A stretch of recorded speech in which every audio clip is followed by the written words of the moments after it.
आज इडुटेरिया current affair का seat number 8 पढ़ने वाले हैं। सीट नंबर 8 पढ़ने वाले हैं, तो आइए हमारे साथ पढ़ते हैं। 2024 का साहित्य का नोबेल पुरस्कार किस लेखिका को दिया गया? किस लेखिका को दिया गया? तो हांगकांग को। हाल ही में भारत की 14वीं महारत्न कंपनी कौन बन गई? हाल, HAL, हाल हाल। 22 से 24 अक्टूबर 2024 तक किस शहर में ब्रिक्स देशों का 16वां शिखर सम्मेलन सफलतापूर्वक संपन्न हुआ? 16वां शिखर सम्मेलन सफलतापूर्वक संपन्न हुआ किस शहर में? तो ये हुआ है रूस के कजान में। रूस के कजान में 16वां शिखर सम्मेलन संपन्न हुआ है। हाल ही में कुछ भाषाओं को शास्त्रीय भाषा का दर्जा दिया गया। इसके संबंध में कथनों पर विचार करना है और सत्य कथन का चयन करना है। शास्त्रीय भाषा के संबंध में हाल ही में 5 नए भाषा को शास्त्रीय भाषा का दर्जा दिया गया है, जिसमें कुल शास्त्रीय भाषाओं की संख्या 11 हो गई है। सही है। हाल ही में मराठी, पाली, प्राकृत, असमिया, बंगाली को शास्त्रीय भाषा घोषित किया गया है। ये भी सही है। इस प्रकार इसका आंसर सी हो जाएगा। लुपेक्स मिशन चंद्रमा के दक्षिणी ध्रुव पर संसाधनों की खोज करेगा। और लुपेक्स इसरो और जाक्सा का संयुक्त मिशन है। कौन सा कथन सही है दोनों में? तो लुपेक्स मिशन चंद्रमा के दक्षिणी ध्रुव पर संसाधनों की खोज करेगा, सही है। लुपेक्स इसरो और जाक्सा का संयुक्त मिशन है, ये भी सही है। इस प्रकार ए और आर दोनों सत्य है। आर ए की सही व्याख्या भी कर रही है। बैलिस रेखा क्या है? बैलिस रेखा क्या है? जैसा कि हाल ही में अकादमिक अध्ययनों और वृत्तियों में पुनः विचार किया गया है। बैलिस रेखा क्या है? तो बैलिस रेखा एक जैव भौगोलिक सीमा जो इंडोनेशिया द्वीप समूह के वनस्पतियों और जीवों के विशिष्ट विकासवादी पथों को चिन्हित करता है। बैलिस रेखा। स्वच्छ भारत मिशन शहरी के तहत भारत के किस शहर में भारत का पहला हरित अपशिष्ट प्रसंस्करण संयंत्र शुरू किया जा रहा है? तो इंदौर में पहला हरित अपशिष्ट प्रसंस्करण संयंत्र शुरू किया जा रहा है, इंदौर में। हाल ही में गृह मंत्रालय द्वारा किस प्रकार के अपराधों से निपटने हेतु E0 फायर पहल की शुरू की है? E0 फायर पहल की शुरू की है साइबर अपराध से निपटने के लिए। सड़क दुर्घटना पीड़ितों को अस्पताल पहुंचाने में मदद करने वाले व्यक्तियों को 25,000 रुपये इनाम देने हेतु राहवीर योजना की शुरुआत किस राज्य द्वारा की गई है? राहवीर योजना का शुरुआत मध्य प्रदेश द्वारा की गई है। राहवीर योजना का शुरुआत मध्य प्रदेश द्वारा की गई है। मध्य प्रदेश द्वारा राहवीर योजना की शुरुआत की गई है। अंतर्राष्ट्रीय योग दिवस 2025 आधिकारिक थीम क्या था? अंतर्राष्ट्रीय योग दिवस जो 2025 में मनाया गया उसका आधिकारिक थीम क्या था? एक पृथ्वी एक स्वास्थ्य के लिए योग। एक पृथ्वी एक स्वास्थ्य के लिए योग। क्रिस्टी कोवेंट्री जो अंतर्राष्ट्रीय ओलंपिक संघ समिति की पहली महिला अध्यक्ष बनी, किस देश की तैराक है? क्रिस्टी कोवेंट्री जो कि अंतर्राष्ट्रीय ओलंपिक समिति की पहली महिला अध्यक्ष बनी है, किस देश की तैराक है? किस देश की तैराक है? जिम्बाब्वे की तैराक है। जिम्बाब्वे की तैराक है। जिम्बाब्वे की तैराक है। भारत द्वारा हाल ही में यूनेस्को की संभावित सूची में शामिल की गई 6 संपत्तियों में से कौन सी एक नहीं है? 6 संपत्तियों में से कौन सी एक नहीं है? तो कौन सी एक नहीं है? कांगेर घाटी राष्ट्रीय उद्यान को शामिल किया गया है। मुदुमल मेगालिथ मेनहिहरी को भी शामिल किया गया है और 64 योगिनी मंदिर को भी शामिल किया गया है। कोणार्क का सूर्य मंदिर को शामिल नहीं किया गया, इसलिए आंसर सी होगा। इसमें बोला गया है यूनेस्को की संभावित सूची में किसे शामिल की गई है? 6 संपत्ति जो शामिल की गई है उसमें कौन सा एक नहीं है? कांगेर घाटी राष्ट्रीय उद्यान है, मुदुमल मेगालिथ मेनहरी भी है, 64 योगिनी मंदिर भी है, कोणार्क सूर्य मंदिर नहीं है। भारत का पहला भारतीय फिल्म महोत्सव किस स्थान पर आयोजित किया गया है? पहला भारतीय फिल्म महोत्सव किस स्थान पर आयोजित किया गया है? सिएटल, अमेरिका में। सिएटल, अमेरिका में। हाल ही में अरुणाचल प्रदेश के कामले जिले में न्योकुम यूलो उत्सव का संबंध मुख्य रूप से किस जनजाति से है? किस जनजाति से है? तो न्यासी जनजाति से।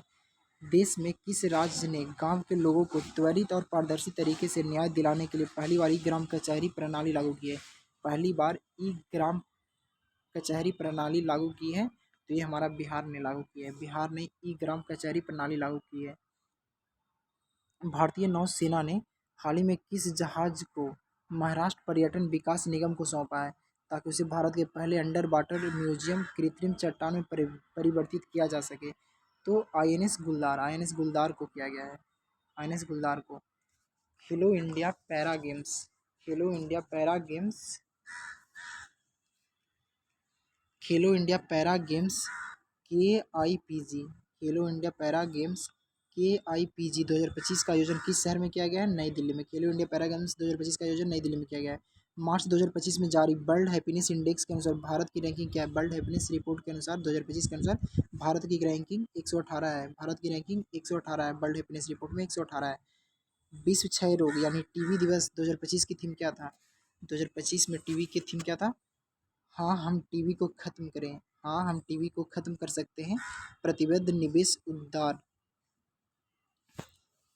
अगला 20 नंबर सवाल में आ रहा है। मार्च 2025 में भारतीय अंतरिक्ष अनुसंधान संगठन और सेमीकंडक्टर प्रयोगशाला द्वारा अंतरिक्ष में अनुप्रयोग के लिए विकसित किए गए भारत के पहले स्वदेशी 32 बिट माइक्रो प्रोसेसरों के लिए नाम क्या है? स्वदेशी 32 बिट माइक्रो प्रोसेसर के नाम क्या है? इसका नाम है विक्रम 3201 और कल्पना 3201। विक्रम 3201 और कल्पना 3201 नाम है। 21 नंबर सवाल पर अब चल रहे हैं। मार्च 2025 में भारत ने किस देश के साथ अपने समुद्री डिजिटलीकरण और डिकार्बोनाइजेशन को बढ़ावा देने के लिए एक आशय पत्र पर हस्ताक्षर किया है? एक आशय पत्र पर हस्ताक्षर जो भारत किया है वो किसके साथ? सिंगापुर के साथ, सिंगापुर के साथ समुद्री डिजिटल और डिकार्बोनाइजेशन को बढ़ावा देने के लिए। भारतीय रिजर्व बैंक द्वारा जारी भारत के धन प्रेषण सर्वेक्षण रिपोर्ट 2023-24 के संबंध में कथनों पर विचार करना है और सही विकल्प को चूज करना है, सही विकल्प का चूज करना है। 2023-24 में भारत को सबसे अधिक रेमिटेंस संयुक्त राज्य अमेरिका से प्राप्त हुआ था। 2023-24 में ये सही है, अमेरिका से सबसे ज़्यादा रेमिटेंस प्राप्त हुआ था। 2023-24 में भारत के राज्यों में सबसे अधिक रेमिटेंस गुजरात को प्राप्त हुआ था, ये गलत है, गुजरात को नहीं प्राप्त हुआ था। इस प्रकार इसका आंसर केवल एक होगा। प्रख्यात हिंदी लेखक विनोद कुमार शुक्ल हाल ही में भारत के सर्वोच्च साहित्य सम्मान 59वें ज्ञानपीठ पुरस्कार से सम्मानित किया गया है। इस संबंध में कौन सा कथन सही है? इस संबंध में कौन सा कथन सही है विनोद कुमार शुक्ल के बारे में? तो उन्हें यह पुरस्कार लघु कथा, कविता और निबंध में उनके असाधारण कार्य के लिए प्रदान किया गया है, सही है। वह यह प्रतिष्ठित पुरस्कार पाने वाले छत्तीसगढ़ के पहले लेखक है, ये भी सही है। वह ज्ञानपीठ पुरस्कार से सम्मानित होने वाले 12वें हिंदी लेखक है, 12वें हिंदी लेखक है, ये भी सही है। यानी इस प्रकार इसका आंसर डी होगा, इस प्रकार इसका आंसर डी होगा, इस प्रकार इसका आंसर डी होगा। अगले नंबर सवाल पे आ रहे हैं।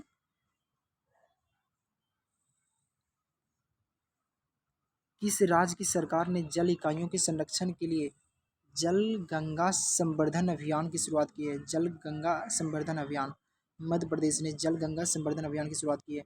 10वीं कक्षा में रोबोटिक शिक्षा को अनिवार्य करने वाला भारत का पहला राज्य कौन सा है? राज्य या केंद्र शासित प्रदेश कौन सा है?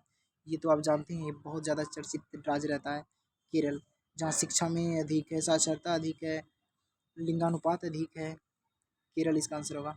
विभिन्न पुरस्कारों के संदर्भ में निम्नलिखित में से कौन सा जोड़ी सही सुमेलित है? कौन सा जोड़ी जो है सही सुमेलित है? 59वें ज्ञानपीठ पुरस्कार विनोद कुमार शुक्ल अभी पढ़े हैं, सही है। 2025 एबल पुरस्कार मसाकी काशीवारा जो कि जापान का है, सही है।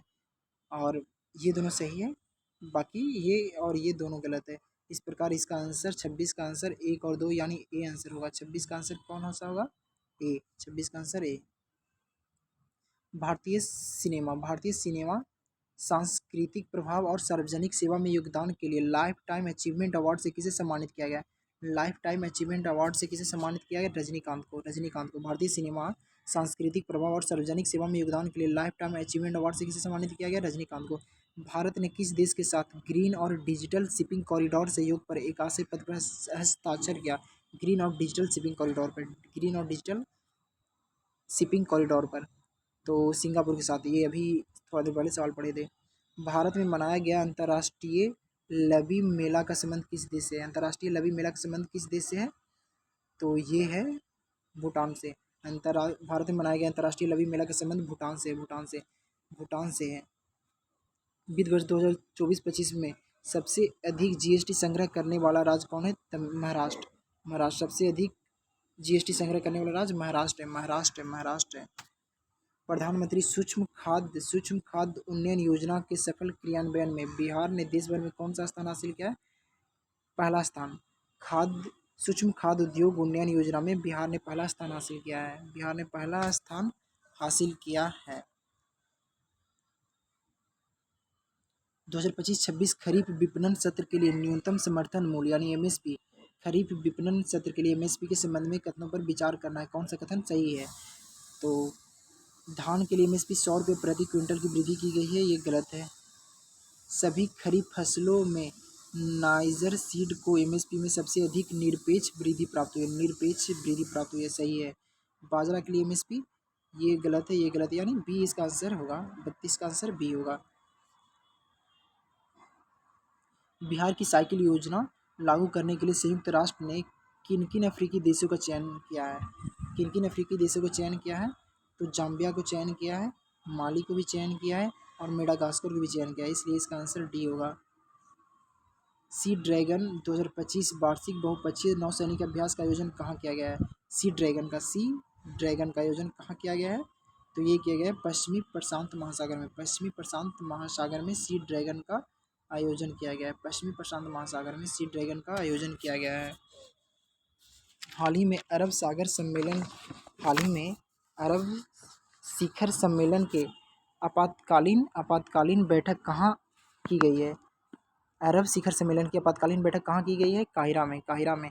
मोबाइल वर्ल्ड कांग्रेस में भारत का प्रतिनिधित्व किसने किया, जो कि स्पेन में हुआ था?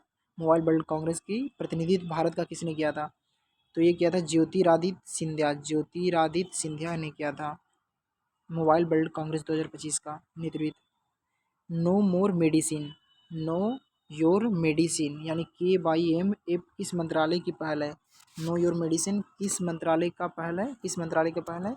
तो ये है खेल एवं युवा कल्याण मंत्रालय। द्विपक्षीय एवं बहुपक्षीय नौसैनिक अभ्यासों के संदर्भ में कौन से जोड़े सही सुमेलित नहीं है? सही सुमेलित कौन सा नहीं है?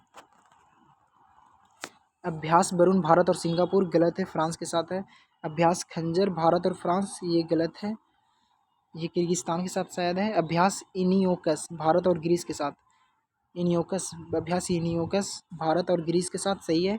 अभ्यास इंद्र भारत और रूस के साथ, ये भी सही है, यानी 3-4 इसका आंसर होगा। इसका आंसर क्या होगा? इसका आंसर है कौन सा सुमेलित नहीं है, गलत को बोल रहा है, तो 1 और 2 गलत होगा, यानी बी आंसर 1 और 2 गलत होगा। अभ्यास इनियोकस भारत और ग्रीस के साथ है। अभ्यास इंद्र भारत और रूस के साथ है। भारत सरकार द्वारा किस वर्ष तक अपने रक्षा निर्यात लक्ष्य को 50,000 करोड़ तक पहुंचाना है? रक्षा निर्यात लक्ष्य को 50,000 करोड़ तक पहुंचाना है, कब तक? तो ये 2029 तक 50,000 करोड़ तक रक्षा निर्यात को पहुंचाना है। 8वें अंतर्राष्ट्रीय एशियाई उद्योग उभरते बाजार गठबंधनों की परिषद का आयोजन कहाँ किया गया है? 8वें अंतर्राष्ट्रीय एशियाई उद्योग और उभरते बाजार गठबंधन परिषद का आयोजन कहाँ किया गया है? तो ये किया गया है, ये लखनऊ में किया गया है। 8वें अंतर्राष्ट्रीय एशियाई उद्योग और उभरते बाजार गठबंधनों की परिषद का आयोजन लखनऊ में किया गया है। नई दिल्ली में आयोजित विश्व सतत विकास शिखर सम्मेलन 2025 का उद्घाटन किसके द्वारा किया गया है? नई दिल्ली में आयोजित हुआ है क्या? विश्व सतत विकास शिखर सम्मेलन 2025, इसका उद्घाटन किसने किया है? तो इसका उद्घाटन भूपेंद्र यादव ने किया है। सेपक टकरा विश्व कप कहाँ आयोजित हुआ है? सेपक टकरा 2025 विश्व कप कहाँ आयोजित किया गया है? तो ये पटना में सेपक टकरा आयोजित किया गया है। उस भारतीय खिलाड़ी का नाम बताएं जो 3 अलग अलग IPL टीम की कप्तानी करने वाले पहले भारतीय खिलाड़ी बने। 3 अलग अलग टीमों की कप्तानी करने वाले पहले भारतीय खिलाड़ी बने, तो ये अजिंक्य रहाणे। भारत ने इटली में आयोजित विशेष ओलंपिक विश्व शीतकालीन खेलों 2025 में कुल कितने पदक जीते? भारत ने इटली में जो आयोजित हुआ था विशेष ओलंपिक विश्व शीतकालीन खेल 2025, उसमें कुल कितना पदक भारत ने जीता था? तो भारत ने कितना पदक जीता था? 31 पदक गलत, 32 पदक गलत, 34 पदक गलत, इसलिए इसका आंसर डी हो जाएगा। वित्त वर्ष 2024-25 में भारत के FDI प्रवाह के बारे में कौन सा कथन सही है? FDI प्रवाह के बारे में कौन सा कथन सही है? तो इसमें जो सही कथन है वो भी है। सही कथन कौन सा है? एफडीआई प्रवाह में, एफडीआई प्रवाह में वित्त वर्ष 2024-25 में सेवा क्षेत्र ने सबसे अधिक एफडीआई इक्विटी प्रवाह आकर्षित किया, जो कुल 19% है। सेवा क्षेत्र में 19% है। ये सही है। निम्नलिखित कथनों पर विचार करना है, सही कथन का चयन करना है। सही कथन का चयन करना है। दुनिया का सबसे लंबा सड़क नेटवर्क भारत में है, गलत। दुनिया का तीसरा सबसे लंबा मेट्रो नेटवर्क भारत में, ये सही है, यानी आंसर बी हो जाएगा। संयुक्त राष्ट्र की वर्ल्ड हैप्पीनेस रिपोर्ट 2025 के संबंध में निम्नलिखित कथनों पर विचार करना है और कौन सा कथन सही है ये बताना है। कौन सा कथन सही है ये बताना है। रिपोर्ट के अनुसार फिनलैंड लगातार 8वें साल दुनिया का सबसे खुशहाल देश माना गया है। फिनलैंड सही है। भारत की रैंकिंग 197 देशों में 118वें स्थान पर वर्ल्ड हैप्पीनेस रिपोर्ट में है, ये भी सही है। भारत की रैंकिंग पिछले वर्षों की तुलना में लगातार गिरावट आई है, ये गलत है, तो इसलिए इसका आंसर ए होगा। किस भारतीय एथलीट ने 2025 एशियाई एथलीट चैंपियनशिप में देश का पहला स्वर्ण पदक जीता है? देश का पहला स्वर्ण पदक जीता है गुलवीर सिंह, पुरुष की 10,000 मीटर में। द वेल्थ रिपोर्ट 2025 के अनुसार भारत उच्च नेट बर्थ व्यक्तियों के मामले में किस स्थान पर है? तो भारत कौन सा स्थान पे है? भारत चौथा स्थान है उच्च नेट बर्थ व्यक्तियों के मामले में।